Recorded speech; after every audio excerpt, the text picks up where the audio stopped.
Hello everyone, and welcome back to my channel. Today's case is on the unsolved murder of 20-year-old Tina Jørgensen in Norway. This is the first case that I have done research on that is not in a language I speak, so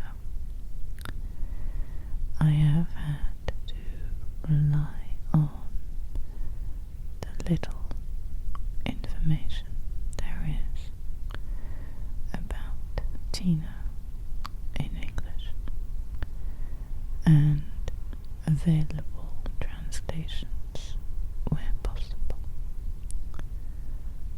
Obviously there are going to be places and names that I will not pronounce correctly as I'm not Norwegian. I'll try to put up maps of places where possible. So, bear with me on this one, guys. Let's get right into it.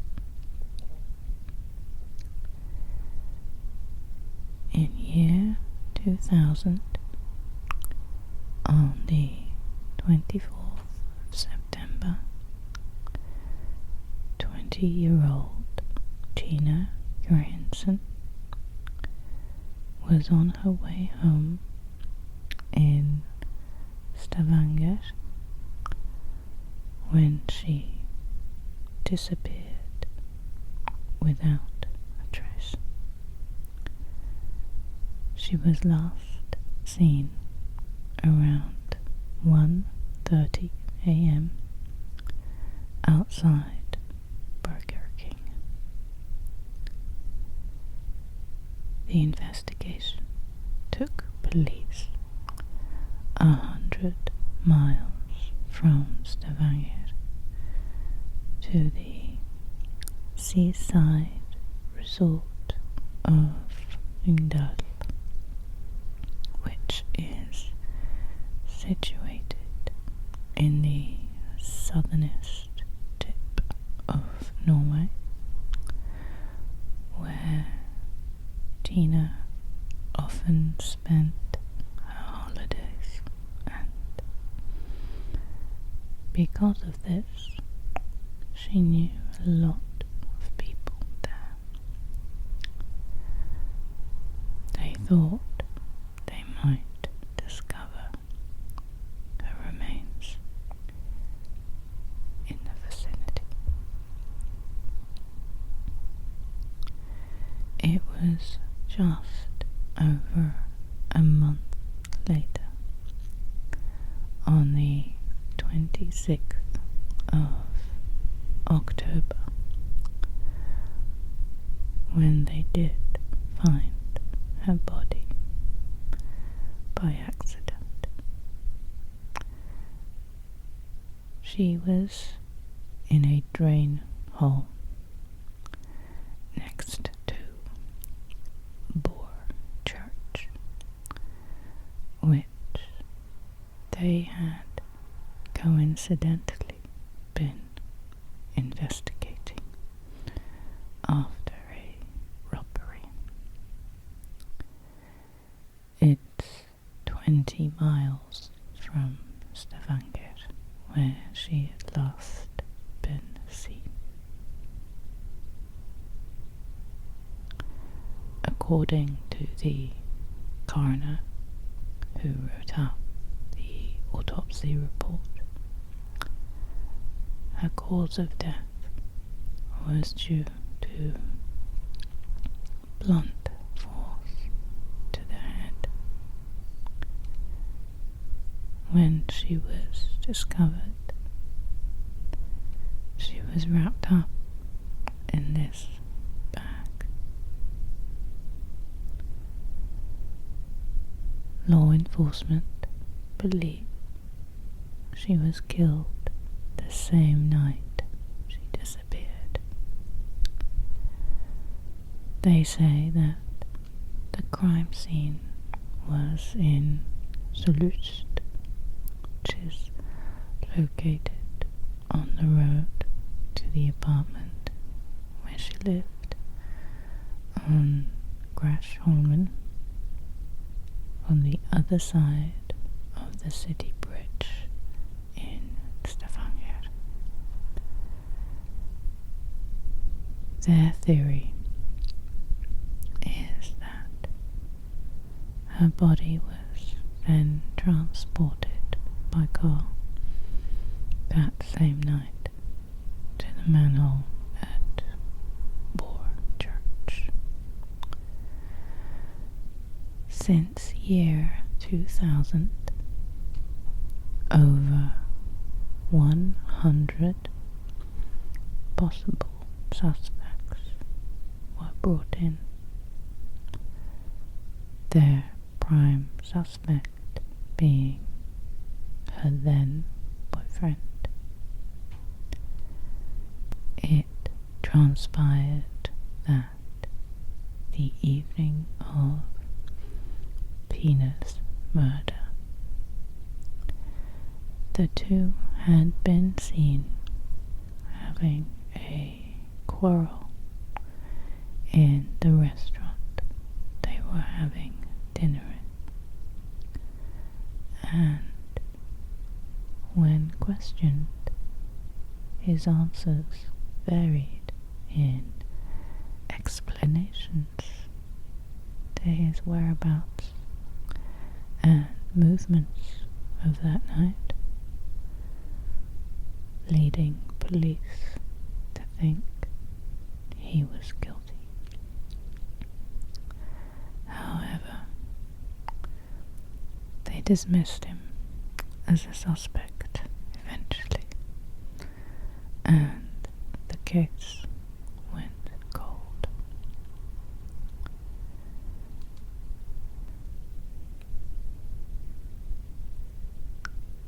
According to Norwegian news articles online, there are 40 binders with case documents containing over 13,000 names, some of which appear in several documents. 1,860 witness interviews have been conducted, and law enforcement have received over 1,900 tips. The name of the perpetrator or perpetrators may be in the case documents, but 20 years after her murder, the likelihood of finding evidence that could lead to a conviction has inevitably diminished. The case really hangs on someone coming forth with information, unless police are able to locate Tina's bag, Filofax, and mobile phone, which were never found.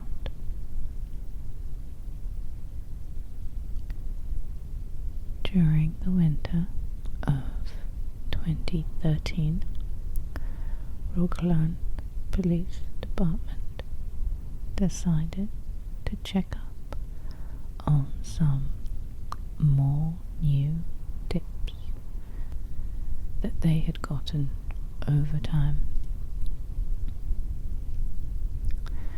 Shortly afterwards, the case was officially reopened.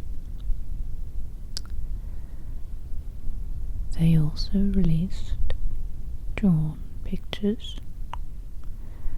and sketches of what the suspect might have looked like.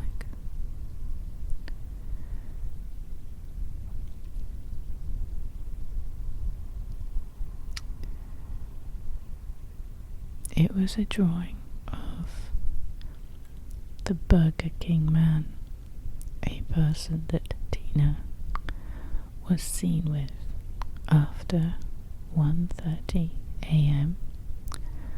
on the night of Sunday, the 24th of September 2000.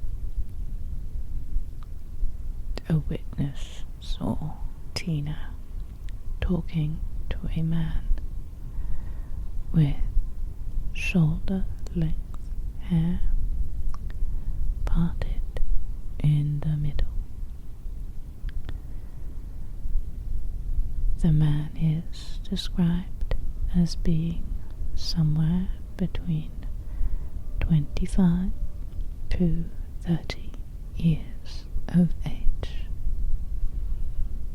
approximately 5'9" in height,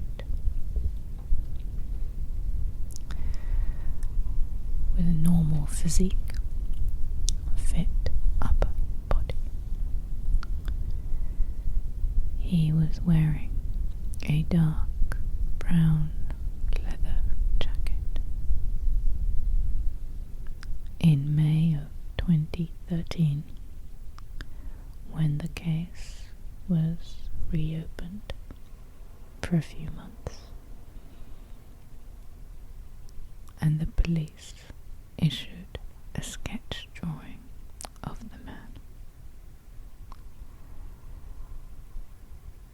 One tip was about a dark BMW in Toulouse, which the police believe is the crime scene. According to the witness, the trunk was open. As a result, 352 BMWs registered within Toulouse were checked for DNA evidence, but it was to no avail.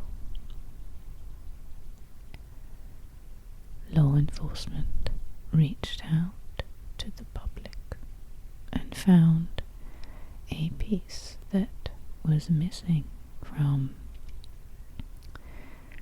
Tina's backpack under the city bridge at Toulouse, which was an essential discovery. It's undetermined, though strongly believed that Tina was killed here.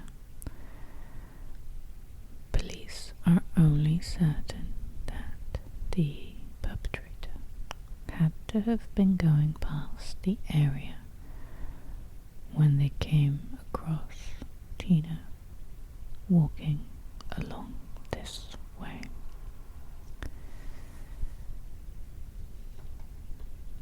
In September of 2013, the case once again went cold. 2 years later, in the summer of 2015, the police got some new information about the case, pointing towards some people in Lyngdal. The police received a sound recording from an anonymous source. In the sound recording, one man is talking about how he was there when Tina was killed and what had happened. He was asked to come into the police station, and then he was arrested. Some newspapers say that he wasn't involved in the actual murder, but he was more likely the driver of the getaway car, and that he helped dispose of her body. On the sound recording, he admits to recognizing himself in the facial composite sketched back in year 2000. However, the sketch wasn't made public until later, and the police don't remember showing him the drawing 3 years earlier, which is a bit odd. He also admitted to breaking into Tina's apartment the same night to pick up a few things. As we already know, her bag, file of facts and mobile phone were never found. According to him, he had been on the phone with Tina a few days before. On the 16th of September, he was taken into custody. The following day, police arrested 3 more men. One of them handed himself in, admitting he knew something about the murder. After having read that his friend had been arrested in the local newspaper. It is believed that all these men were acquaintances or friends of Tina's.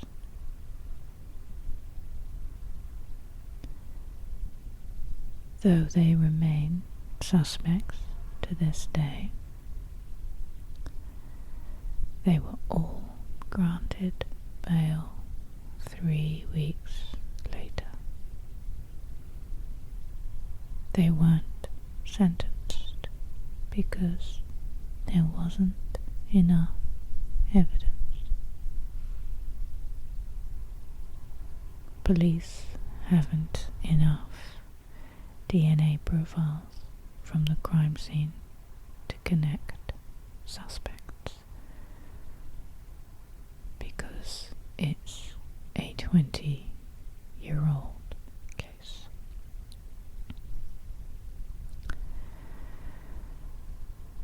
According to reports, these suspects stopped working their regular jobs since they were connected to Tina's case. They claim that being connected to it has made it impossible for them to find work, creating a lot of stress on their daily lives because they've been accused of having something to do with Tina's murder, and as a result they've all gone on to benefits. It's difficult to know how to react to this, because if they really didn't have anything to do with it, it's terrible. But it's impossible to know whether they're telling the truth or not.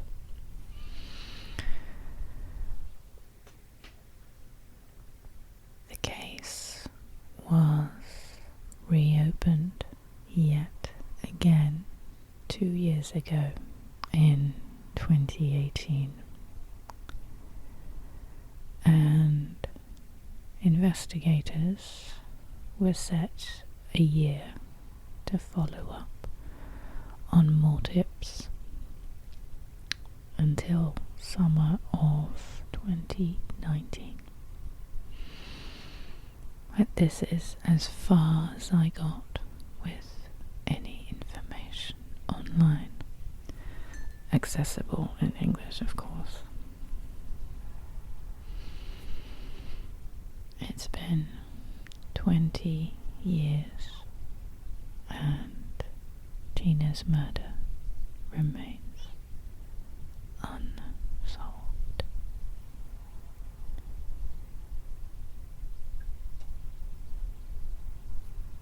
If you have any information on her case, please contact the police in Stavanger on the number you see on the screen. I will put these details in the description box. Thank you, everyone.